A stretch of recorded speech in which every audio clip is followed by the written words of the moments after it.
फिर दोबारा थोड़ा स्वागत है प्रोग्राम सच सच विच। एंड डॉक्टर साहब साडा पहला सवाल है, अमरीका के वाइस प्रेजिडेंट जो बाइडन ने अपना 4 रोज़ा भारत का दौरा शुरू किया है। डॉक्टर साहब की आसां हैं ते इस दौरे तो? देखो असी अगे भी जिक्र किया जो उन्होंने जॉर्ज टाउन यूनिवर्सिटी एड्रैस करना सी जी इंडिया के इशू नाल रिलेटेड ही कि भी इंडिया के दौरे की तैयारी है जी सो ऑलरेडी वो 4 रोज़ा विजिट ते अपनी वाइफ के नाल इंडिया पहुँच गए ने जो बाइडन जी उन्होंने गांधी की समाधि ते जाके भी जिहड़ा है वो फुलों का हार रखे है जी राष्ट्रपति नूं मिलना है प्राइम जी। मिनिस्टर नूं मिलना है वाइस प्रेजिडेंट नूं मिलना है जी सो पहला भी ये 2008 ਦੇ ਵਿੱਚ ਜੋ ਬਾਈਡਨ ਜਦੋਂ ਸੈਨੇਟਰ ਸੀ ਉਦੋਂ ਭਾਰਤ ਦੇ ਦੌਰੇ ਤੇ ਗਏ ਸੀ जी ਐਤਕੀ ਕੋਈ ਡੈਲੀਗੇਸ਼ਨ ਨਾਲ ਨਹੀਂ ਗਿਆ ਇਸ ਲਈ ਕੋਈ ਵਪਾਰਕ ਸਮਝੌਤੇ ਤਾਂ ਨਹੀਂ ਹੋਣੇ ਉਹ ਸਿੱਧਾ ਬੰਬੇ ਜਾ ਰਿਹਾ ਹੈ ਮੁੰਬਈ जी ਸਟਾਕ ਐਕਸਚੇਂਜ ਦੇ ਵਿੱਚ ਉਹਨੇ ਇੱਕ ਲੈਕਚਰ ਵੀ ਕਰਨਾ ਹੈ जी ਇਸ ਤੋਂ ਪਹਿਲਾਂ ਅਸੀਂ ਦੇਖਦੇ ਹਾਂ ਕਿ 25 ਜੂਨ ਨੂੰ ਸਲਮਾਨ ਖੁਰਸ਼ੀਦ ਹਿੰਦੁਸਤਾਨ ਦਾ ਫੋਰਨ ਮਿਨਿਸਟਰ ਤੇ ਜੌਨ ਕੈਰੀ ਇਹਨਾਂ ਦਾ ਸੈਕਟਰੀ ਆਫ ਸਟੇਟ ਵੀ ਮਿਲੇ ਸੀ जी ਸੋ ਇਹ ਬੇਸਿਕਲੀ ਜਿਹੜਾ ਟ੍ਰੇਡ ਤੇ ਸਟ੍ਰੈਟੇਜਿਕ ਡਾਇਲੌਗ ਦੇ ਥੱਲੇ ਹੀ ਇਹ ਵਿਜ਼ਿਟ ਹੈ ਔਰ ਜਿਹੜੇ 4 ਮੋਟਿਵ ਸਾਹਮਣੇ ਆਏ ਨੇ ਜਿਹੜੇ ਇਸ ਵੇਲੇ ਯੂਐਸ ਇੰਡੀਆ ਕਾਮਨ ਇੰਟਰਸਟ ਨੇ जी ਉਹਨਾਂ ਦੇ ਵਿੱਚ ਕਿਉਂਕਿ ਜਦੋਂ ਓਬਾਮਾ 2010 ਦੇ ਵਿੱਚ ਭਾਰਤ ਗਿਆ ਤੇ ਇਹਨਾਂ ਦਾ ਗਰਾਊਂਡ ਵਰਕ ਤਿਆਰ ਕੀਤਾ ਸੀ ਇਹਨਾਂ ਇਸ਼ੂਜ਼ ਦਾ ਉਹਨਾਂ ਤੇ ਕੋਈ ਬਹੁਤੀ ਪ੍ਰੋਗਰੈਸ ਨਹੀਂ ਹੋਈ जी ਸੋ ਉਹਨਾਂ ਚੋਂ ਪਹਿਲਾਂ ਤਾਂ ਬਾਈਲੇਟਰਲ ਟ੍ਰੇਡ ਹੈ ਕਿ ਦੋ ਤਰਫਾ ਇੰਪੋਰਟ ਐਕਸਪੋਰਟ ਨਾਲ ਸੰਬੰਧਿਤ ਜਿਹੜੀਆਂ ਖਾਮੀਆਂ ਨੇ ਉਹਨਾਂ ਨੂੰ ਦੂਰ ਕਰਨਾ जी ਦੂਸਰਾ એનર્ਜੀ ਕੋਆਪਰੇਸ਼ਨ ਹੈ ਹੁਣ ਅਮਰੀਕਾ ਐਕਸਟਰਾ ਮਾਈਲ ਗਿਆ ਹੈ जी ਇੰਡੀਆ ਨੂੰ ਆਫ ਦਾ ਹੁੱਕ ਕਰਨ ਲਈ ਨੈਸ਼ਨਲ ਸਪਲਾਇਰ ਗਰੁੱਪ ਚੋਂ ਨਿਊਕਲੀਅਰ ਟ੍ਰੀਟੀ ਜਿਹੜੀ ਕੀਤੀ जी ਇੰਡੋ ਯੂਐਸ ਨਿਊਕਲੀਅਰ ਡੀਲ ਲੇਕਿਨ ਅਜੇ ਤੱਕ ਵੀ ਉਹਦੇ 'ਚ ਕੋਈ ਪ੍ਰੋਗਰੈਸ ਨਹੀਂ ਹੋ ਰਹੀ जी ਅਮਰੀਕਾ ਨੂੰ ਇਹ ਸੀ ਵੀ ਉਹ 'ਚ ਵਪਾਰ ਮਿਲੇਗਾ ਬਿਲੀਅਨ $2 ਬਿਲੀਅਨ ਦੇ ਜਿਹੜੇ ਨਿਊਕਲੀਅਰ ਰਿਐਕਟਰ ਲਾਣੇ ਨੇ ਉਹ ਇੱਕ ਕੰਟਰੈਕਟ ਫਰਾਂਸ ਨੂੰ ਦੇ ਦਿੱਤਾ ਹੈ ਹੁਣ ਰਸ਼ੀਆ ਵੱਲ ਝੁਕੇ ਹੋਏ ਨੇ ਸੋ ਅਮਰੀਕਾ ਬਾਂਹ ਮਰੋੜ ਰਿਹਾ ਕਿ ਵੀ ਨਿਊਕਲੀਅਰ ਕੋਆਪਰੇਸ਼ਨ ਕਿੱਥੇ ਹੈ जी ਇਹਦੇ ਥੱਲੇ ਅਸੀਂ ਤੁਹਾਨੂੰ ਜਿਹੜਾ ਇਹ ਕਨਸੈਸ਼ਨ ਦਵਾਇਆ ਸੀ जी ਜਿਹੜਾ ਤੀਸਰਾ ਹੈ ਉਹ ਡਿਫੈਂਸ ਨਾਲ ਰਿਲੇਟਡ ਹਿੰਦੁਸਤਾਨ ਸੌਦਾ ਖਰੀਦਣਾ ਚਾਹੁੰਦਾ ਹੈ ਲਾਰਾ ਇੱਧਰ ਲਾਉਂਦਾ ਹੈ ਖਰੀਦ ਕਿੱਥੇ ਹੋ ਜਿੱਥੇ ਹੋ ਕਮਿਸ਼ਨ ਜ਼ਿਆਦਾ ਮਿਲਦਾ ਹੈ ਉੱਥੋਂ ਤੇ ਚੌਥਾ ਅਸੀਂ ਸਮਝਦੇ ਹਾਂ ਵੀ ਰੀਜਨਲ ਕੋਆਪਰੇਸ਼ਨ ਦੇ ਨਾਂ ਥੱਲੇ ਜਿਹੜਾ ਅਫਗਾਨਿਸਤਾਨ 'ਚ ਅਗਲੇ ਸਾਲ ਡੈਡਲਾਈਨ ਹੈ ਅਮਰੀਕਾ ਨੈਟੋ ਦੀ ਨਿਕਲਣ ਦੀ जी ਸੋ ਅਮਰੀਕਾ ਇੰਡੀਆ ਨੂੰ ਵੱਡਾ ਰੋਲ ਦੇਣਾ ਚਾਹੁੰਦਾ ਹੈ ਉੱਥੇ जी ਪਾਕਿਸਤਾਨ ਨੇੜੇ ਨਹੀਂ ਲੱਗਣ ਦੇਣਾ ਚਾਹੁੰਦਾ ਹੈ। ਸੋ जी ਇਸ ਸਾਰੇ ਚੋਂ ਇਹ ਇੱਕ ਬੈਲੈਂਸ ਕੱਢਣਾ ਚਾਹੁੰਦੇ ਨੇ ਵੀ ਕਿਵੇਂ ਇੰਡੀਆ ਨੂੰ ਉੱਥੇ ਜਿਹੜਾ ਹੈ ਬਿਗਰ ਰੋਲ ਦਿੱਤਾ ਜਾਏ ਸੋ ਇਹ 4 ਮੁੱਦੇ ਨੇ ਸੋ ਅਸੀਂ ਸਮਝਦੇ ਹਾਂ ਵੀ ਇੰਡੀਅਨ ਪ੍ਰਾਈਮ ਮਿਨਿਸਟਰ ਨੇ ਵੀ ਆਣਾ ਅਲਟੀਮੇਟਲੀ ਅਮਰੀਕਾ ਉਹਦੇ ਲਈ ਵੀ ਇਹ ਤਿਆਰੀ ਹੋ ਰਹੀ ਹੈ ਸੋ ਕੁੱਲ ਮਿਲਾ ਕੇ ਇਹ ਇਹਨੂੰ ਅੰਗਰੇਜ਼ੀ 'ਚ ਕਹਿੰਦੇ ਨੇ ਐਕਸਪਲੋਰ ਕਰਨ ਵਾਲੀ ਲਾਈਨ ਹੈ ਉਹ ਦੇਖ ਰਹੇ ਨੇ ਵੀ ਕਿਹਦੀ ਪੋਜੀਸ਼ਨ ਕੀ ਹੈ जी ਇਸ ਤੋਂ ਬਿਨਾ ਕੋਈ ਸਮਝੌਤੇ ਹੋਣ ਵਾਲੀ ਗੱਲ ਨਹੀਂ ਹੈ ਜੀ ਡਾਕਟਰ ਸਾਹਿਬ ਸਾਡਾ ਅਗਲਾ ਸਵਾਲ ਹੈ, ਕਸ਼ਮੀਰ ਵਾਦੀ ਦੇ ਦੌਰੇ ਤੇ ਗਏ ਸਿੱਖ ਨੇਤਾ ਸਰਦਾਰ ਸਿਮਰਨਜੀਤ ਸਿੰਘ ਮਾਨ ਨੇ ਕਿਹਾ ਹੈ ਕਿ ਭਾਰਤ ਨੇ ਸਿੱਖਾਂ ਤੇ ਕਸ਼ਮੀਰੀਆਂ ਨੂੰ ਗੁਲਾਮ ਬਣਾ ਕੇ ਰੱਖਿਆ ਹੋਇਆ ਹੈ। ਇਸ ਬਾਰੇ ਤੁਹਾਡਾ ਕੀ ਕਹਿਣਾ ਹੈ? ਦੇਖੋ ਸਰ ਸਿਮਰਨਜੀਤ ਸਿੰਘ ਮਾਨ ਇੱਕ ਦਲੇਰ ਸਿੱਖ ਨੇਤਾ ਨੇ ਔਰ ਕਸ਼ਮੀਰ ਦੇ ਮਾਮਲੇ ਜੰਮੂ ਕਸ਼ਮੀਰ 'ਚ ਜਦੋਂ ਵੀ ਕੋਈ ਕ੍ਰਾਈਸਿਸ ਇਸ਼ੂ ਹੁੰਦਾ ਹੈ ਇਹ ਬਿਲਕੁਲ ਉੱਥੇ ਜਾ ਕੇ ਪਹੁੰਚ ਕੇ ਉਹਨਾਂ ਦੀ ਧਰਤੀ ਤੇ ਖਲੋ ਕੇ ਜੀ ਸਿੱਖਾਂ ਮੁਸਲਮਾਨਾਂ ਦੀ ਸਾਂਝ ਦੀ ਗੱਲ ਕਰਦੇ ਨੇ ਸੋ ਉਹਨਾਂ ਨੇ ਮੀਡੀਆ ਨੂੰ ਇੰਟਰਵਿਊ ਵੀ ਦਿੱਤੇ ਨੇ ਪਿਛਲੇ ਦਿਨਾਂ 'ਚ ਕਸ਼ਮੀਰ ਵਾਦੀ 'ਚ BSF ਨੇ ਦਰਜਨਾਂ ਬੇਗੁਨਾਹ ਕਸ਼ਮੀਰੀਆਂ ਨੂੰ ਮਾਰਿਆ ਬਹੁਤ ਸਾਰੇ ਹਿੱਸਿਆਂ 'ਚ ਕਰਫਿਊ ਲੱਗਾ ਹੋਇਆ ਜੀ ਔਰ ਉਹਨਾਂ ਨੇ ਕਿਹਾ ਕਿ ਜੀ 47 'ਚ ਤੁਹਾਡੇ ਨਾਲ ਵੀ ਧੋਖਾ ਹੋਇਆ ਜੀ UN ਦਾ ਮਤ ਹੈ ਕਿ ਵੀ ਰਾਇਸ਼ੁਮਾਰੀ ਕਰਵਾਓ ਨਹੀਂ ਕਰਵਾ ਰਹੇ ਸਿੱਖਾਂ ਨੂੰ ਵੀ ਗੁਲਾਮ ਬਣਾਇਆ ਹੋਇਆ ਜੀ ਤੇ ਇਹ ਧੱਕਾ ਹੋ ਰਿਹਾ ਹੈ ਇੰਡੀਆ ਜਿਹੜਾ ਇਹ ਬਿਲਕੁਲ ਜ਼ਬਰ ਦੇ ਰਸਤੇ ਤੇ ਨਿਕਲਿਆ ਹੋਇਆ ਇਨਸਾਫ ਨਾਂ ਦੀ ਕੋਈ ਚੀਜ਼ ਨਹੀਂ ਹੈ ਜੀ ਸੋ ਅਸੀਂ ਕਮੈਂਟ ਕਰਦੇ ਹਾਂ ਸਰ ਸਿਮਰਨਜੀਤ ਸਿੰਘ ਮਾਨ ਨੂੰ ਕਿ ਉਹ ਇੱਕ ਹੌਸਲੇ ਦੇ ਨਾਲ ਆਪਣੀ ਗੱਲ ਵੀ ਕਰਦੇ ਨੇ ਜੀ ਔਰ ਇਸ ਮੌਕੇ ਤੇ ਕਸ਼ਮੀਰ 'ਚ ਜਾ ਕੇ ਕਸ਼ਮੀਰੀਆਂ ਦੇ ਨਾਲ ਆਪਣੀ ਸੋਲੀਡੈਰਿਟੀ ਇਕਜੁੱਟਤਾ ਦਿਖਾਣਾ ਇਹ ਬਹੁਤ ਚੰਗੀ ਗੱਲ ਹੈ ਜੀ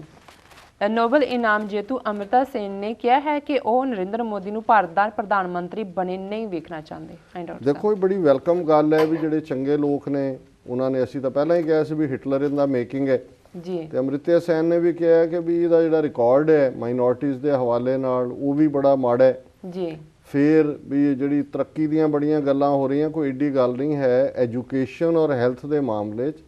ਗੁਜਰਾਤ ਬਹੁਤ ਪਛੜਿਆ ਹੋਇਆ ਔਰ ਉਸ ਪਾਸੇ ਕੋਈ ਉਹਦੀ ਤਵੱਜੋ ਨਹੀਂ ਹੈ ਉਹਦੇ ਨਾਲ ਕੰਪੇਅਰ ਕਰਦੇ ਆ ਨਤੀਸ਼ ਕੁਮਾਰ ਜਾਂ ਬਿਹਾਰ ਦੇ ਨਾਲ ਉਹਨੇ ਕਿਹਾ ਭਾਵੇਂ ਬਿਹਾਰ ਭਾਰਤ ਦੀ ਸਭ ਤੋਂ ਗਰੀਬ ਸਟੇਟ ਹੈ ਜੀ ਪਰ ਇਹਨਾਂ ਨੇ ਐਜੂਕੇਸ਼ਨ ਔਰ ਹੈਲਥ ਦੇ ਹਵਾਲੇ ਨਾਲ ਜਿਹੜੀਆਂ ਇਹਨਾਂ ਦੀਆਂ ਪਾਲਿਸੀਜ਼ ਨੇ ਪਲੈਨਿੰਗਸ ਨੇ ਉਹ ਲੌਂਗ ਟਰਮ ਨੇ ਜੀ ਔਰ ਉਹਨੇ ਕਿਹਾ ਵੀ ਮੈਂ ਨਹੀਂ ਚਾਹਾਂਗਾ ਵੀ ਮੇਰੇ ਦੇਸ਼ ਦਾ ਪ੍ਰਧਾਨ ਮੰਤਰੀ ਇਹ ਨਰਿੰਦਰ ਮੋਦੀ ਹੋਏ, ਜਿਹਦੇ ਤੋਂ ਮਾਈਨੋਰਟੀਜ਼ ਇੰਨੀਆਂ ਕਿ ਇਨਸਿਕਿਉਰ ਨੇ ਜੀ ਕਿ ਉਹਨਾਂ ਨੂੰ ਇਹ ਪ੍ਰਭਾਵ ਹੋਏ ਕਿ ਵੀ ਇਹ ਤਾਂ ਮਾਸ ਕਿਲਿੰਗਸ ਇਹਨਾਂ ਨੇ ਕੀਤੀਆਂ ਔਰ 2002 ਚ ਜਿਹਦੇ ਲਈ ਕੋਈ ਜਵਾਬਦੇਹ ਨਹੀਂ ਠਹਿਰਾਇਆ ਗਿਆ। ਸੋ ਅਸੀਂ ਇਸ ਗੱਲ ਦੀ ਸ਼ਲਾਘਾ ਕਰਦੇ ਹਾਂ ਕਿ ਅਮ੍ਰਿਤਿਆ ਸੇਨ ਵਰਗਾ ਜਿਹੜਾ ਹਾਈ ਫਾਈ ਹੈ ਨੋਬਲ ਇਨਾਮ ਜੇਤੂ, ਜੀ ਉਹਨੇ ਇਸ ਜਿਹੜਾ ਹਿਟਲਰ ਇਨ ਦਾ ਮੇਕਿੰਗ ਹੈ ਇਹਦੇ ਖਿਲਾਫ ਆਵਾਜ਼ ਉਠਾਈ ਹੈ। ਜੀ ਡਾਕਟਰ ਸਾਹਿਬ ਤੁਹਾਡਾ ਬਹੁਤ ਬਹੁਤ ਧੰਨਵਾਦ, ਤੁਸੀਂ ਸਾਡੇ ਸਵਾਲਾਂ ਦੇ ਜਵਾਬ ਸਾਡੇ ਦਰਸ਼ਕਾਂ ਨਾਲ ਸਾਂਝੇ ਕੀਤੇ। ਤੇ ਹੁਣ ਸਾਡੇ ਦਰਸ਼ਕਾਂ ਨੂੰ ਦੱਸੋ ਅੱਜ ਦਾ ਵਿਚਾਰ। ਦੇਖੋ, ਅੱਜ ਦੇ ਵਿਚਾਰ ਲਈ ਅਸੀਂ ਭਾਈ ਨੰਦ ਲਾਲ ਜੀ, ਜਿਨ੍ਹਾਂ ਦਾ ਅਕਸਰ ਅਸੀਂ ਜ਼ਿਕਰ ਕਰਦੇ ਹਾਂ, ਉਹਨਾਂ ਦੀ ਗਜ਼ਲ ਅਸੀਂ ਸ਼ਾਮਲ ਕਰਦੇ ਹਾਂ ਆਪਣੇ ਅੱਜ ਦੇ ਵਿਚਾਰ 'ਚ। ਜੀ ਉਹਨਾਂ ਦੀ ਗਜ਼ਲ ਨੰਬਰ 10 ਅਸੀਂ ਚੁਣੀ ਹੈ। ਜੀ ਇਸ ਦੇ 7 ਸ਼ੇਅਰ ਨੇ, 2 ਲਾਈਨਰਸ, ਔਰ ਇਹਨਾਂ ਦਾ ਭਾਵ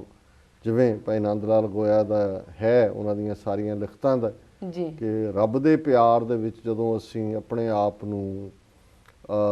ਉਸ ਦੇ ਵਿੱਚ ਜੁੜ ਜਾਂਦੇ ਹਾਂ, ਰੱਬ ਦੇ ਰੰਗ ਦੇ ਵਿੱਚ, ਜੀ ਫਿਰ ਉਸ ਮਸਤਾਨਾ ਮਾਨਸਿਕ ਅਵਸਥਾ ਦਾ ਕੋਈ ਮੁਕਾਬਲਾ ਨਹੀਂ ਹੁੰਦਾ। ਉਸ ਦੇ ਸਾਹਮਣੇ ਦੁਨੀਆ ਦੇ ਜਿਹੜੇ ਫੋਕੇ ਕਰਮ ਕਾਂਡ ਨੇ ਜੀ ਔਰ ਉਹਦਾ ਵੀ ਕੋਈ ਮਹੱਤਵ ਨਹੀਂ ਰਹਿ ਜਾਂਦਾ, ਔਰ ਉਹ ਇੱਕ ਬੇਪਰਵਾਹੀ ਹੁੰਦੀ ਹੈ। ਸੋ ਪਹਿਲਾਂ ਅਸੀਂ ਫਾਰਸੀ ਦੇ ਵਿੱਚ ਉਹਨਾਂ ਦੀ ਲਿਖਤ ਨੂੰ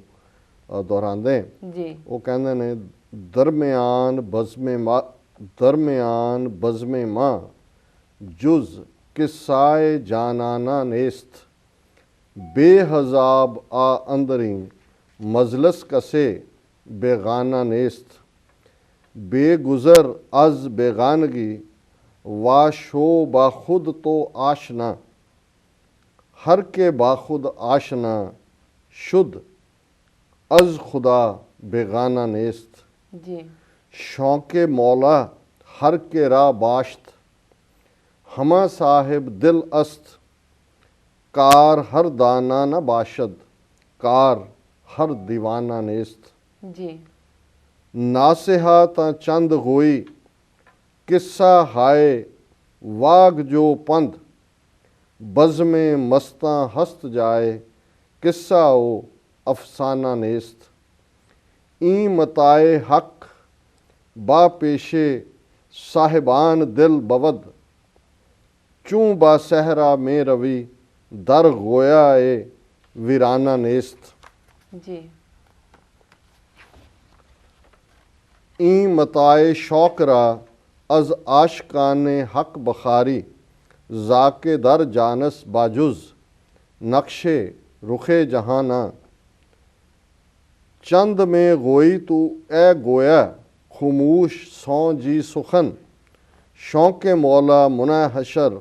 बर काबा ओ बुत खाना नेस्त। जी ਇਸ ਦਾ ਪੰਜਾਬੀ ਅਨੁਵਾਦ ਪ੍ਰਿੰਸੀਪਲ ਹਰਭਜਨ ਸਿੰਘ ਜੀ ਨੇ ਕੀਤੇ। ਉਹ ਲਿਖਦੇ ਨੇ, जी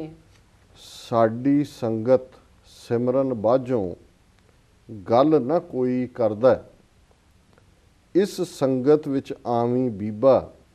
ਲਾ ਕੇ ਘੁੰਡ ਦਾ ਪਰਦਾ। जी ਸਾਡੀ ਸੰਗਤ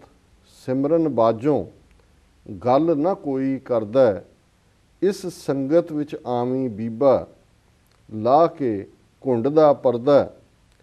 ਦੂਈ ਦਵੇਸ਼ ਤੋਂ ਲੰਘ ਕੇ ਅੱਗੇ ਜਾਣ ਲਈ ਤੂੰ ਆਪਾ, ਆਪੇ ਤਾਈ ਜਾਣੇ ਜਿਹੜਾ ਉਸਨੇ ਰੱਬ ਪਛਾਤਾ, ਦਿਲ ਦਾ ਮਾਲਕ ਥੀਵੇ ओहा ਜੋ ਪ੍ਰੀਤ ਪ੍ਰਭੂ ਸੰਗ ਲਾਵੇ,